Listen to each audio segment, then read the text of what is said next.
Assalamualaikum warahmatullahi wabarakatuh.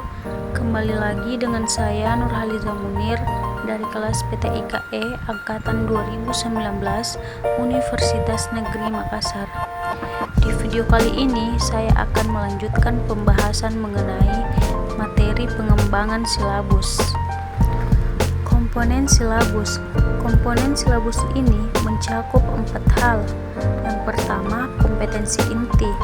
Yang dimaksud dengan kompetensi inti adalah tingkat kemampuan untuk mencapai standar kompetensi lulusan yang harus dimiliki peserta didik pada setiap tingkat kelas atau program yang menjadi landasan pengembangan kompetensi dasar. Yang kedua, kompetensi dasar. Kompetensi dasar adalah kemampuan untuk mencapai kompetensi inti yang harus diperoleh oleh peserta didik melalui pembelajaran. Kompetensi dasar berisi sejumlah kemampuan yang harus dikuasai peserta didik dalam mata pelajaran tertentu. Yang ketiga, indikator pencapaian kompetensi.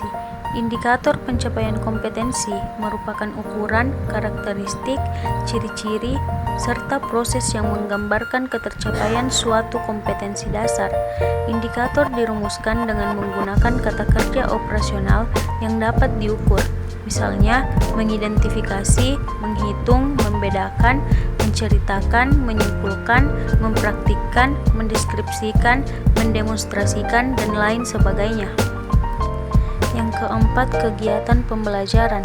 Kegiatan pembelajaran dalam mengembangkan silabus kurikulum 2013 atau K13 dapat dilakukan dengan pendekatan saintifik. Selain itu, juga melalui berbagai macam model pembelajaran dan strateginya yang disesuaikan dengan karakteristik mata pelajaran dan kompetensi yang akan dicapai dalam pembelajaran tersebut. Mekanisme pengembangan silabus. Yang pertama, mengkaji standar kompetensi dan kompetensi dasar. Dalam mengkaji standar kompetensi dan kompetensi dasar, maka kita perlu memperhatikan beberapa hal, yaitu urutan berdasarkan hierarki konsep disiplin ilmu dan tingkat kesulitan materi, keterkaitan antara standar kompetensi dan kompetensi dasar dalam mata pelajaran, dan keterkaitan antara standar kompetensi dan kompetensi dasar antar mata pelajaran. Yang kedua, mengidentifikasi materi pokok pembelajaran. Ada beberapa hal yang perlu dipertimbangkan dalam mengidentifikasi materi pokok. Yang pertama, potensi peserta didik. Yang kedua, relevansi dengan karakteristik daerah. Yang ketiga, tingkat perkembangan fisik, intelektual, emosional, sosial, dan spiritual peserta didik.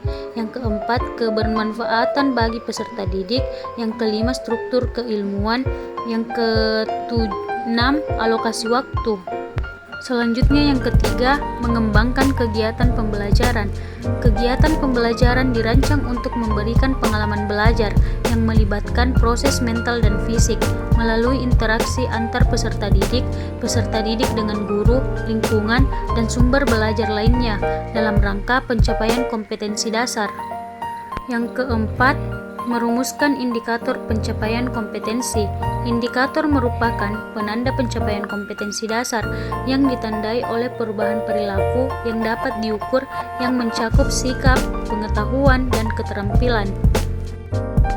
Selanjutnya, penentuan jenis penilaian. Penilaian pencapaian kompetensi dasar peserta didik dilakukan berdasarkan indikator. Penilaian dilakukan dengan menggunakan tes dan non-tes dalam bentuk tertulis maupun lisan, pengamatan, kinerja, pengukuran sikap, penilaian hasil karya berupa tugas, proyek, dan atau produk, penggunaan portofolio, dan penilaian diri. Kemudian yang keenam adalah menentukan alokasi waktu. Penentuan alokasi waktu pada setiap kompetensi dasar didasarkan pada jumlah minggu efektif dan alokasi waktu mata pelajaran per minggu dengan mempertimbangkan jumlah kompetensi dasar, keluasan, kedalaman, tingkat kesulitan, dan tingkat kepentingan kompetensi dasar. Dan yang terakhir adalah menentukan sumber belajar. Sumber belajar adalah rujukan objek atau bahan yang digunakan untuk kegiatan pembelajaran yang berupa media cetak dan elektronik, narasumber, serta lingkungan fisik, alam, sosial, dan budaya. Itulah tadi sedikit penjelasan mengenai komponen silabus dan mekanisme pengembangan silabus. Lebih dan kurangnya mohon dimaafkan. Wabillahi taufiq wal hidayah. Wassalamualaikum warahmatullahi wabarakatuh.